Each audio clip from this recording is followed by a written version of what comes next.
প্রথমে নিলাম সিদ্ধ আলু ম্যাশ করা, তারপরে দিলাম সিদ্ধ চিকেন কিমা, দিয়ে দিচ্ছি লবণ, আরও দিলাম চাট মশলা, ধনিয়ার গুঁড়া, জিরার গুঁড়া, আর দিয়ে দিচ্ছি কাঁচামরিচ, পেঁয়াজ এবং ধনিয়া পাতা কুচি। এবার সব কিছু একসঙ্গে মিশিয়ে নেব খুব ভালো করে।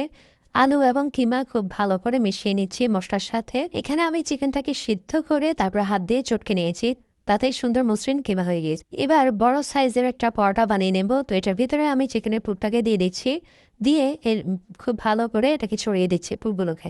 তার উপরে আরেকটাই পরোটা দিয়ে দিলাম। তো আমরা নর্মালি যেভাবে পরোটার আটা করি ঠিক সেভাবে করতে হবে। কিমা পরোটার জন্য পরোটাগুলো একটু বড় বড় সাইজের বানালে ভালো, তাহলে খুব সুন্দর করে কিমা ভরে ব্যাস বানানো যায়। তো একটু বড় সাইজ করে বেলে নিলে ভালো। তো আমি 2 সাইড একটু বেলে দিচ্ছি আর একটু ছড়িয়ে দেব।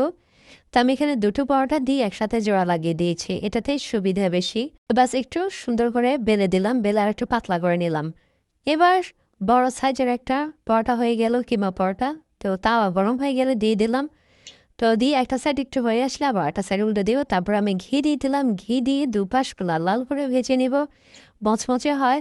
তারপর নর্মালি যেভাবে পরোটা আটা করে ঠিক সেভাবে এই আটাটাও করতে হবে। ময়দা দিয়েও করতে পারেন, আটা দিয়েও করতে পারেন, যার যেভাবে সুবিধা করে ব্যাস। তারপর পরোটা যেভাবে বানাই ওভাবে বড় বড় করে গোল পরোটা বানিয়ে নিতে হবে, একটু পাতলা করে বানিয়ে নিতে হবে। তারপর মাঝখানে পুরগুলো দিয়ে দিই, দুটো একসাথে জোড়া লাগিয়ে দিলে কিন্তু কিমা পরোটা বানানোটা সবচেয়ে ইজি হয়। তো আমি এখানে 2-5টা খুব ভালো করে লাল লাল করে ভেজে মচমচে করে ভেজে তারপর তুলে নেব। তুলে ঠান্ডা হয়ে গেলে তারপর আমি কেটে নেব। তো এই তো গরম গরম ভেজে ফেললাম কিমা পরোটা। ঠান্ডা হয়ে গেলে এবার কেটে নিচ্ছি, আমি কেটে ভিতরে দেখাচ্ছি কিমার পুরটা কেমনভাবে হয়েছে। তো এই তো ঠান্ডা হয়ে গেলে ধরতে সুবিধা। তো হালকা ঠান্ডা হয়ে গিয়েছে, তো আমি কেটে নিলাম। এই তো ভিতরে একদম আলু আর কিমা, মাংসের কিমাটা দেখা যাচ্ছে। এই তো ইচ্ছা করলে আপনারা এটা বিফ দিয়েও করতে পারবেন, চিকেন দিয়েও করা যায়, যে কোনো মাংস দিয়েই করা যায়।